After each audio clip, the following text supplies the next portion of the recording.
21 bölüm. Дөөт Нопко ыйык кызмат кылуучу Акимелекке келди. Акимелек коркуп Дөөттүн алдынан чыгып, "Эмне үчүн жалгызсың?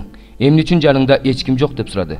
Дөөт ыйык кызмат кылуучу Акимелекке мындай деди: "Мага падыша тапшырма берип, сени эмне үчүн жибергенимди, кандай тапшырма бергенимди эч ким билбесин" деген. Ошондуктан кишилерди белгилүү жерге калтырдым. Азыр колуңда эмне бар? 5 нан болобу? Башка нерсе болобу бер. Ыйык кызмат кылуучу Дөөткө жөнөкөй нан колумда жок, ыйык нан бар, бирок кишилериң аялдарга жакындаган жок беле деди. Дөөт ыйык кызмат кылуучуга: "Мен чыккан күндөн бери биздин жаныбызда аял аттуу болгон жок. Уландардын идиштери да таза. Эгер жолубуз таза эмес болсо, идиштеги наныбыз таза калат" деп жооп берди. Ошондо ыйык кызмат кылуучу ага ыйык нандан берди, анткени анда нан курмандыгынан башка нан жок болчу. Алар Теңирдин алдынан алынган нандар эле. Ал нандар алынгандан кийин ордуна жаңы бышырылган нандар коюлчу. Ошол жерде ошол күнү Шабылдын кулдарынын бири, кулдарынын башчысы Эдомдук Доек Теңирдин алдында турган эле. Дөөт Акимелекке: "Бул жерде сенде кылыч же найза барбы? Падышанын тапшырмасы шашылыш болгондуктан жаныма кылыч да башка куралды алган эмесмин" деди. Ыйык кызмат кылуучу: "Эмендүү өрөөндө сен өлтүргөн Пелиштилик Голияттын кылычы бар. Кийимге оролуп эфодтун артында турат. Кааласаң ошону ал. Бул жерде андан башка эч нерсе жок" деди. Дөөт ага тең келе турган кылыч жок, мага ошону бер" деди. Дөөт турду да ошол эле күнү Шабылдан качып Гат падышасы Акишке келди. Кулдары Акишке: "Тигил өлкөнүн падышасы Дөөт ушул да." Аны тегеректеп: "Шабыл 1000 жеңди, Дөөт болсо 10 000 жеңди" деп ырдашпады беле деп айтышты. Дөөт бул сөздөрдү көңүлүнө алып, Гат падышасы Акиштен абдан коркуп кетти. Алардын алдында кебетесин бузуп, келесоо болмуш болуп, эшикти чийгилеп, сакалынан шилекейин куюлтту. Ошондо Акиш кулдарына мындай деди: "Мунун акылынан айныган адам экенин көрүп турбайсыңарбы? Муну мага эмнеге алып келдиңер? Менде акылынан айныган адамдар азбы? Муну эмнеге алып келдиңер? Менин алдымда келесоолонсун дедиңерби? Эмне? Бул менин үйүмө киреби?" 22 бөлүм. Дөөт ал жерден чыгып, Адулам үңкүрүнө жашырынды. Атасы, бир туугандары угуп, ошол жака келишти. Анын жанына кысымга алынгандар, карызга баткандар, кайгыга чөккөндөр чогулушту. Аларга ал башчы болду. Анын жанында 400гө жакын адам бар эле. Дөөт ал жерден чыгып, Мааптын Миспа деген жерине барып, Маап падышасына: "Кудай мени эмне кылаарын билгиче, атам менен энем силердикинде тура турсун" деди. Анан Дөөт аларды Маап падышасына алып келди. Дөөт ал жерде жашырынып жүргөн учурда алар аныкында жашашты. Бирок Гат деген пайгамбар Дөөткө: "Бул жерде калба, Жүйүт жерине кет" деди. Дөөт жолго чыгып, Херет токоюна келди. Шабыл Дөөттүн жана анын жанындагы кишилердин келгенин укту. Ошол убакта Шабыл колуна найза кармап, Гибадагы тоодо, Эмендин түбүндө отурган. Кулдарынын баары аны тегеректеп турушкан. Шабыл өзүн тегеректеп турган кулдарына мындай деди: "Бенжамин уулдары, уккула. Жишайдын уулу силерге талааларды, жүзүмзарларды бермек беле. Силерди 1000 башы, 100 башы коймок беле. Эмнеге силер баарыңар сүйлөшүп алып, эч кимге мага менин уулумдун Жишайдын уулу менен достошконун айткан жоксуңар? Эмне үчүн мени эч кимге аяган жоксуңар? Өз уулумдун кулумду мага каршы тузак коюуга тукурганын эмнеге айткан жоксуңар?" Ошондо Шабылдын кулдары менен турган Эдомдук Доек мындай деп жооп берди: "Жишайдын уулунун Нопко, Акитуптун уулу Акимелекке келгенин көргөм. Ал Дөөт үчүн Теңирге сыйынып, ага тамагаш жана Пелиштилик Голияттын кылычын берген." Падыша ыйык кызмат кылуучу Акитуп уулу Акимелекти, анын атасынын бүт тукумун, Ноптогу ыйык кызмат кылуучуларды чакыртканы киши жиберди. Алардын баары падышага келишти. Шабыл мындай деди: "Акитуп уулу, уккун." Тиги: "Мен угуп жатам мырзам" деп жооп берди. Шабыл ага мындай деди: "Эмне үчүн Жишайдын уулу экөөңөр мага каршы сүйлөшүп алдыңар? Бүгүн билингендей ал мага каршы чыгып, тузак коюш үчүн сен эмне үчүн ага нан, кылыч бердиң? Эмнеге ал үчүн Кудайга сыйындың?" Акимелек падышага мындай деп жооп берди: "Бардык кулдарыңдын ичинен Дөөттөй ишенимдүү ким бар? Ал падышанын күйөө баласы, буйруктарыңды аткаруучу, үйүңдөгү кадырлуу адам. Ал үчүн мен Кудайга бүгүн биринчи жолу сыйынып жаттырмынбы? Жок падыша, бул үчүн кулуңду жана атамдын тукумун күнөөлөбө, анткени кулуң бул иштин эч нерсесин билбейт." Падыша ага: "Сен өлүшүң керек, Акимелек. Сен да, атаңдын бүт тукуму да өлүшү керек" деди. Анан падыша өзүнүн жанында турган сакчыларга: "Баргыла, Теңирдин ыйык кызмат кылуучуларын өлтүргүлө. Анткени алар Дөөт менен бир. Алар анын качып кеткенин билип туруп мага айтышкан эмес" деди. Бирок падышанын кулдары Теңирдин ыйык кызмат кылуучуларын өлтүрүүнү каалашкан жок. Ошондо падыша Доекке: "Сен бар да ыйык кызмат кылуучуларды өлтүр" деди. Эдомдук Доек барды да ыйык кызмат кылуучуларды кырып салды. Ошол күнү зыгыр бууласынан токулган эфод кийген 85 эркекти өлтүрдү. Ал ыйык кызмат кылуучулардын шаары Нопту кылыч менен кыйратты. Эркектер менен аялдарды, өспүрүмдөр менен эмчектеги балдарды, өгүздөрдү, эшектерди, койлорду кылыч менен өлтүрдү. Жалгыз гана Акитуптун уулу Акимелектин уулу Абыятар аман калып дөөткө качып барды. Абыятар дөөткө Шабулдун Теңирдин ыйык кызмат кылуучуларын өлтүргөнүн айтып берди. Дөөт Абыятарга мындай деди: "Ошол күнү мен Эдомдук Доекти ошол жерден көргөм. Анын сөзсүз Шабулга жеткирип барарын билгем. Сенин атаңдын тукумунун ар бир кишиси үчүн мен айыптуумун. Менин жанымда кал, коркпо, анткени мени өлтүрмөкчү болгон адам сени да өлтүрөт. Сен менин жанымда коопсуз болосуң." 3 бөлүм. Бир туугандар, мен силер менен рухий адамдар менен сүйлөшкөндөй сүйлөшө алган жокмун. Дененин каалоосун аткарып жашаган адамдар менен машаяк жолундагы жаш балдар менен сүйлөшкөндөй сүйлөштүм. Мен силерге күчтүү тамак эмес, сүт бергем, анткени силер күчтүү тамакты аш кыла алмак эмессиңер. Аны азыр да аш кыла албайсыңар. Анткени силер азыр деле дененин каалоосун аткарып жашап жатасыңар. Ортоңордо көрө албастык, уруш талаш, келишпестик бар болсо, дененин каалоосун аткарып жашаган адам эмей кимсиңер? Силер адамдык кылып жаткан жоксуңарбы? Бириңер мен Павылдыкымын десеңер, бириңер мен Аполлостукумун дейсиңер. Дененин каалоосун аткарып жашаган адам эмей кимсиңер? Аполлос ким? Павыл ким? Алар жөн гана кызматчылар. Силер Теңирге ошолор аркылуу ишенип калдыңар. Теңирдин бергенине жараша алардын ар биринин жөндөмдүүлүгү бар. Мен урук септим, Аполлос сугарды, бирок Кудай өстүрдү. Ошондуктан себүүчүнүн да сугаруучунун да иши маанилүү эмес, себилгенди өстүрүүчү Кудайдын иши маанилүү.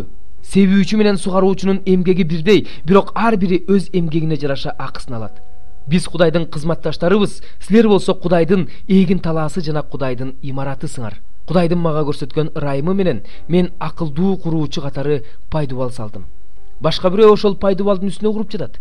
Бирок ар бириң өзүңдүн кандай куруп жатканыңа көңүл бур. Себеби эч ким салынган пайдубалдан бөлөк пайдубал сала албайт. Ал пайдубал Иса Машаяк өзү. Ал пайдубалдын үстүнө бирөө алтындан, бирөө күмүштөн, бирөө кымбат баалуу таштардан, бирөө чөптөн, бирөө жыгачтан, а бирөө самандан курат. Ар бир адамдын кылган иши сот күнү ачыкка чыгат, себеби от аркылуу ачылат. Кимдин иши кандай экенин от сынайт. Кимдин кылган иши отко туруштук берсе, ал сыйлыгын алат. Ал эми кимдин иши күйүп кетсе, ал зыян тартат. Өзү куткарылат, бирок оттон чыккандай куткарылат. Кудайдын ибадатканасы экендигиңерди, ичиңерде Кудайдын руху жашаарын билбейсиңерби? Ким Кудайдын ибадатканасын талкаласа, аны Кудай талкалайт. Анткени Кудайдын ибадатканасы ыйык, ал эми ал ибадаткана силерсиңер. Эч ким өзүн өзү алдабасын. Араңардан ким бул дүйнөдө акылдуу болгусу келсе, акылдуу болуш үчүн акылсыз болсун. Анткени бул дүйнөнүн акылмандыгы Кудай алдында акылсыздык. Ыйык жазууда жазылгандай, ал акылмандарды өздөрүнүн эле айла амалы менен кармайт.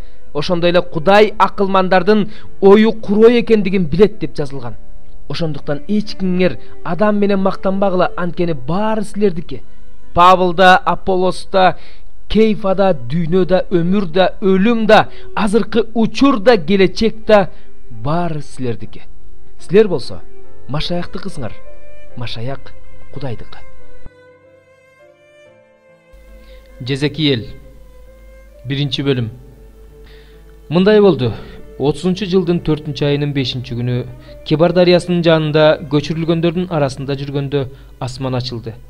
Ошондо мен Кудайдын көрүнүштөрүн көрдүм. Айдын 5-күнү Жаяхин падышанын туткундалып кеткенине 5 жыл болгондо Каздим жеринде Кебар дарыясынын жанында ыйык кызмат кылуучу Бузинин уулу Жезекиелге Теңирден сөз болду. Ошол жерде Теңирдин колу анын үстүндө болду. Ошондо мен муну көрдүм. Түндүктөн дуулдаган шамал келди. Зор булут, алоолонгон от жана булуттун тегерегинде жарык. Ал эми анын ортосунан чыккан жарык оттун ичинен чыккан жалындын жарыгындай эле. Анын ортосунан 4 тирүү жандык көрүндү. Алардын кебетелери адамдыкына окшош эле. Ар биринин 4 бети жана 4 канаты бар эле. Ал эми алардын буттары болсо түп-түз экен. Алардын буттарынын таманы музоонун буттарынын таманында экен. Алар жалтырак жездей жаркылдап турган эле. Алардын 4 капталында канаттарынын астында адамдыкындай колдору бар экен. 4 тең беттери жана канаттары бар эле. Алардын канаттары бири-бирине тийишип турат экен. Жүрүп бара жатышканда алар артына бурулушкан жок. Ар бири өзүнүн бет алды жагын карай жүрдү.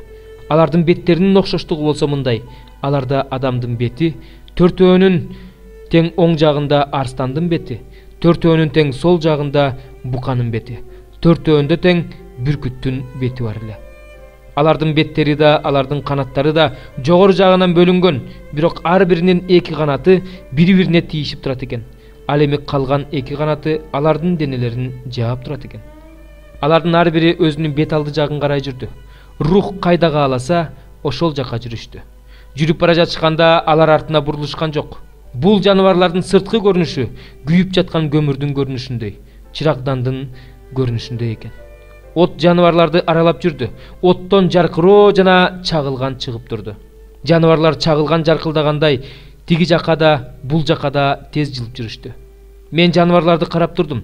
Жерде бул 4 жаныбардын жанында, алардын 4 бетинин алдында бирден дөңгөлөк турду. Алардын дөңгөлөктөрүнүн көрүнүшү жана түзүлүшү топаз ташына окшош экен. Төртөөнүн тең түрү бир. Алардын көрүнүшү жана түзүлүшү дөңгөлөктүн ичинде дөңгөлөк тургандай. Алар жүрүшкөндө өз бет алдынча 4 тарапка жүрүштү. Жүрүү убагында артына бурулушкан жок. Алардын алкактары бийик да, коркунучтуу да эле. Төртөөнүн тең алкактары тегерете көзгө толгон. Жаныбарлар жүргөндө алардын жанында дөңгөлөктөр да жүрдү. Жаныбарлар жерден көтөрүлгөндө дөңгөлөктөр да көтөрүлдү. Рух каяка жүргүсү келсе, алар да ошол жака жүрүштү.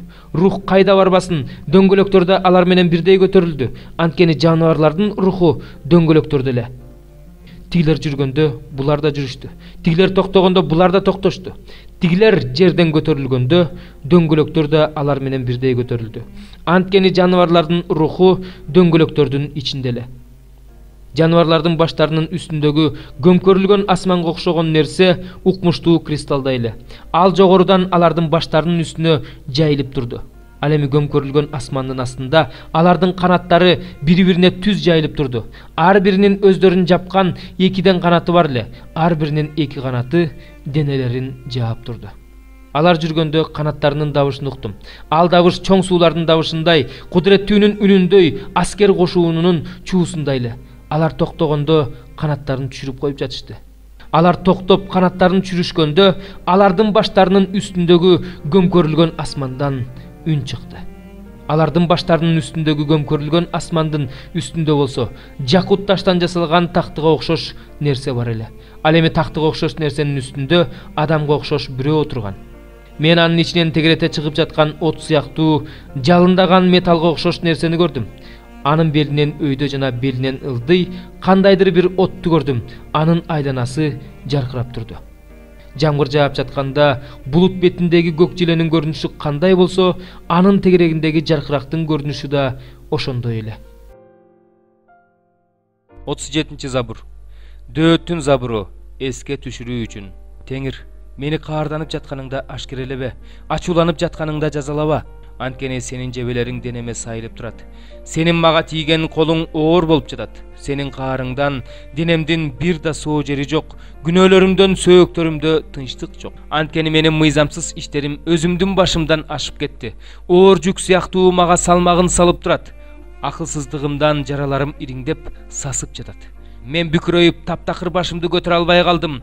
Таңдан кечке кайгы тартып жүрөм. Анткени ичим толтура илдет, денемдин эч бир соо жери жок. Алсырап, аябай кыйналып жатам. Жүрөгүм сыздагандан кыйкырып жатам.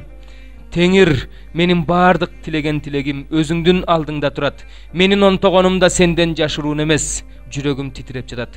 Күчүмдү жоготтум, көзүм да тунарып калды. Досторум менен санаалаштарым илдетимди көрүп, менден оолактап калышты. Жакындарым да алыс турушат. Менин жанымды издегендер болсо торлорун жайып жатышат. Мага жамандык каалагандар менин өлүмүм жөнүндө сүйлөп жатышат. Ар күнү айла амал ойлоп жатышат. Ал эми мен болсо дүлөйгө окшоп эч нерсе укпайм, дудукка окшоп оозумду ачпайм. Кулак укпаган, оозумда жообу жок адамга окшоп калдым. Анткени мен сага ишенем, Теңир. Сен мени угасың, Теңирим, Кудайым менин. Душмандарым мага үстөмдүк кылышпасын дедим. Буттарым олку-солку болгондо алар мени табалашат. Жыгылганга аз калдым. Кайгым ар дайым алдымда. Мен мыйзамсыз ишимди мойнума алам. Күнөөм үчүн кайгырам. Ал эми менин душмандарым болсо жашап жүрүшөт, күчтөнүп жатышат. Мени себепсиз эле жек көргөндөр көбөйүп жатат. Менин жакшылыгыма жамандык кылгандар да жакшылык жолунда жүргөнүм үчүн мага каршы чыгып жатышат. Теңирим, Кудайым, мени таштаба, менден алыстаба. Мага жардам берүүгө шашыл. Теңирим, менин куткаруучум.